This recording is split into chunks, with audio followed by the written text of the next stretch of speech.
Welcome to Awakened Sovereignty, a solo cast on ascension, shadow work, empowerment, and alignment with your highest purpose. I'm Chris Pinckley, spiritual coach and guide for those moving through deep awakening, transformation, and personal evolution. Let's begin.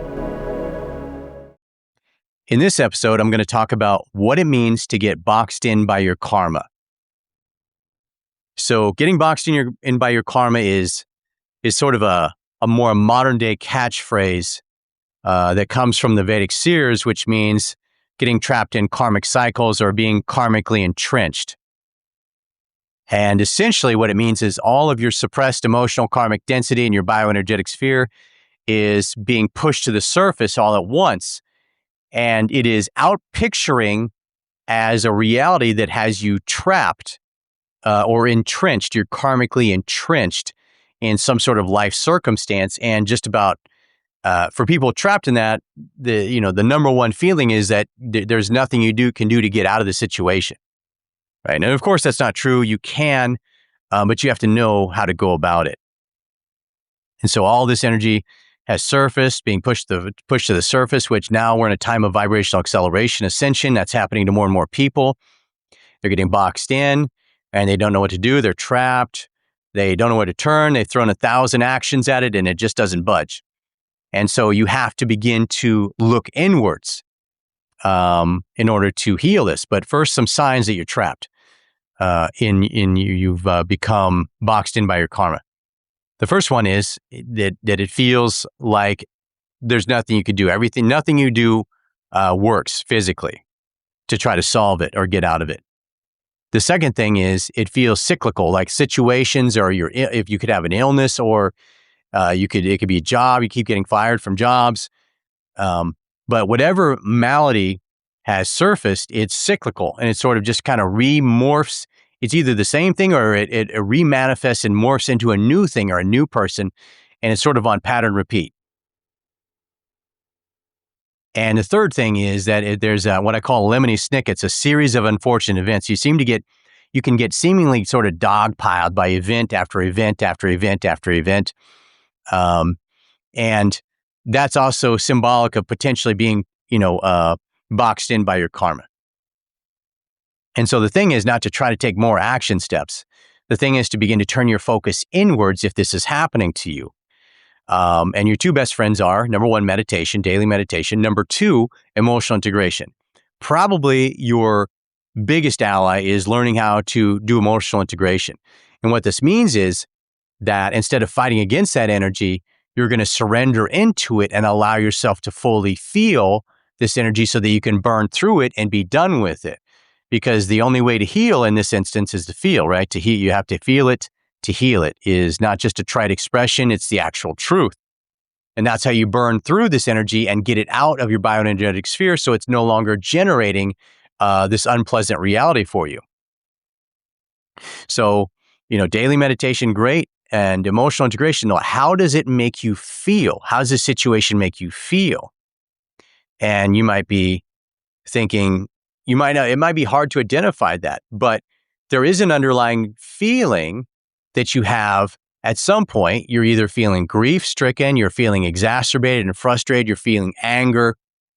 And so for some people, it's a little difficult to get in touch with that, the actual feeling of it, because they kind of push the feeling down and just kind of try to power through and kind of trudge forward, right? So you have to, it may be a process. You might need to listen to my emotional integration episode, and you might need to start to do some meditation and start to allow yourself to sit with and be with how it feels when nothing's working, right? Stop trying to just keep going and going and going and burning yourself into the ground, but start to stop and sit with and allow yourself to fully feel these surfacing suppressed emotions that are being generated by the current vibrational acceleration. And here the other catch is that once you start this process, it might be an all or nothing. It might need to completely run its course before your reality corrects itself, right? So you might end up just doing days and days or weeks and weeks or even months of this work before you finally you break through to the other side. On the flip side, if you do decide that you want to try to take action and build something or create something or a business or whatever, and you're in this, You need to understand that just throwing stuff against the wall isn't going to work. You need to have a singular focal point for what you want to create, whatever business you want to launch, app, book you want to write, app you want to build, product you want to sell, a piece of music that you want to perform or create, whatever it is, you must create a singular focal point, and you must begin to love that focal point and be excited about that focal point and devote yourself to that focal point. If you want to break through this, you need to go all in on it. And you also need to continue doing the work on the back end. So it becomes a sort of a 2 or 3 pronged approach, depending how you look at it. If you divide meditation and emotional integration into different prongs, then it's a 3 pronged, where you meditate to keep your vibration, to keep yourself clean, do the emotional integration work to deal with the surfaced emotion that's behind this. In those moments that you allow yourself to fully feel and sob it out, it's going to be mostly 75, 80% sobbing for most people. And then you are focused on visualizing, feeling, and taking actions on your dream, your goal, your vision, your art, your business, your project, your product, whatever it is, right? So it becomes a 3-prong approach to break yourself out of this.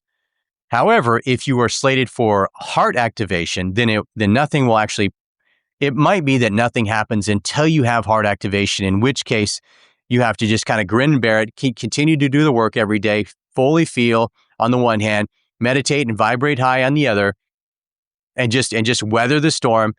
And once you break through in that instance, what will happen is once you have a heart activation, you'll have a spontaneous remanifestation of your new reality, which is radically superior to trying to manifest something just mentally and just trying to focus on it. To have a spontaneous remanifestation after heart activation is the ultimate goal of all human beings during this time. But in the meantime, you want to just do the work and keep your head down and focus. And, eventually you will start to realize and feel that you're getting somewhere with this. That'll be all for this episode. Until next time, take good care and we'll talk to you soon. If this episode resonated with what you're moving through and you're interested in private spiritual coaching around awakening, emotional integration, shadow work, relationships, boundaries, or building a soul-led life and business, email me directly at rc101coaching@gmail.com with the word coaching in the subject line. You can also find the contact link in the show notes. Follow Awaken Sovereignty for future episodes and share this with someone moving through their own awakening. This is Chris Pinckley. Stay awake, stay aligned, stay sovereign.